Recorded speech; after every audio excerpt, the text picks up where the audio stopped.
What are three basic principles that any central bank should know?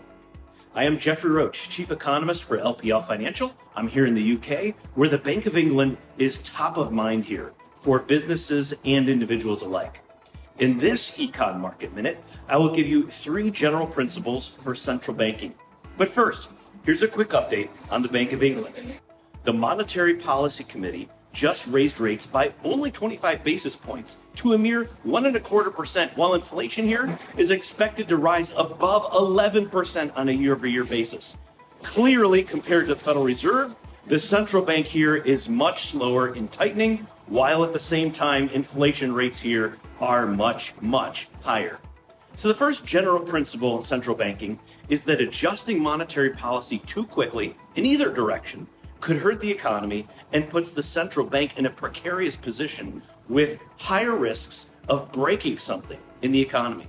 Both households and businesses need stable access to credit for healthy economic growth. The second general principle is monetary policy tools do not work on supply shocks, something very relevant right now as war rages on in Ukraine. Supply chains remain under unique stress. A third principle is monetary policy works on a delay, a lag, meaning changes in policy will take time to filter throughout the economy, so the practical implication is central bankers have to start and end action before impacts even show up in the hard data. So let's circle back to the United States and the recent action taken by the Federal Reserve. Start with the changes in June projections from March. One thing that I think is very helpful is taking the latest statement and comparing what changed. What did the committee add? What did the committee omit? I actually sent a comparison document like this around to my colleagues as we parsed out the new information from this most recent decision. I could say a lot here, but I will highlight one item and then leave you with a question for you to answer.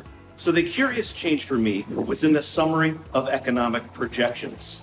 Compared to the last publication to this one, we see that the Fed revised up inflation forecast this year by 0.2%, and the Fed also revised projected rate hikes this year by 150 basis points. So in other words, a 0.2 upward revision in core is in essence costing the economy an extra 150 basis points in 2022. So I leave you with a question.